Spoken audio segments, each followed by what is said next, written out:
محمد اسلم کچھ ایسا دم بخود سا ہو گیا تھا کہ اسے طاہرہ کے آنے کی خبر بھی نہ ہوئی۔ وہ جس شان سے بیٹھا تھا اسی سے بیٹھا رہا۔ کچھ وقفے کے بعد طاہرہ نے دل فریب لہجے میں کہا کہ تم سمندر میں جھانک کر کیا دیکھ رہے ہو؟ محمد اسلم چونک پڑا۔ اس نے خیالات کی گہرائیوں سے نکل کر حور وش طاہرہ کو دیکھا اور دیکھتا رہا۔ اس کے رخ انور پر نظریں جمائے تکتا رہا، گویا وہ خیالات کی گہرائیوں سے نکل کر حسن کی گہرائیوں میں کھو گیا ہو۔ کچھ وقفے کے بعد سنبھلا اور کہا، کون طاہرہ؟ خوب ہوا کہ تم آ گئی، خوب ہوا کہ تم آ گئی۔ طاہرہ اس کے قریب ہی بیٹھ گئی۔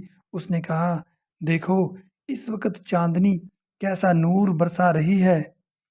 محمد اسلم مگر زیر لب ایک اور ہی تماشا ہو رہا ہے۔ طاہرہ نے سمندر کی طرف جھانکتے ہوئے کہا، کیا؟ محمد اسلم، چاند پانی کی تہہ کے نیچے ایسا چمک رہا ہے جیسے کسی حسین کا تابناک چہرہ آب و رواں کے نقاب کے نیچے جگمگایا کرتا ہے۔ طاہرہ پیچھے ہٹ گئی۔ اس نے نگاہ ناز سے دیکھ کر کہا، یہ تم میں شاعرانہ خیالات کب سے پیدا ہوئے ہیں؟ محمد اسلم نے بے ساختگی کے انداز میں کہا، جب سے تمہیں دیکھا ہے طاہرہ۔ طاہرہ شرما گئی۔ شرم نے اس کے چہرے کو اور بھی دل فریب بنا دیا۔ اسلم کی نگاہیں اس کی چاندنی سی صورت پر جمی ہوئی تھیں۔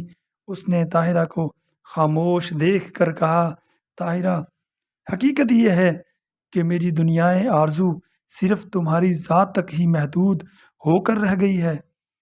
طاہرہ کا چہرہ کچھ پھیکا پڑ گیا۔ اس نے کس قدر سہمی ہوئی نگاہوں سے ادھر ادھر دیکھتے ہوئے کہا، محمد اسلم، کیا تم مجھے بدنام کرنا چاہتے ہو؟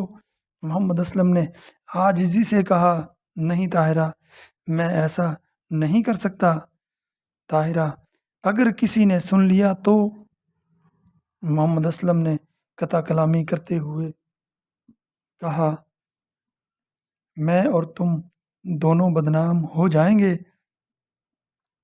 طاہرہ، میں ان باتوں کو خوب سمجھتا ہوں، یہ بھی جانتا ہوں کہ اگر ذرا بھی کسی کو کچھ شبہ ہو گیا تو پھر میں تم سے اور تم مجھ سے ہمیشہ کے لیے جدا ہو جاؤ گی۔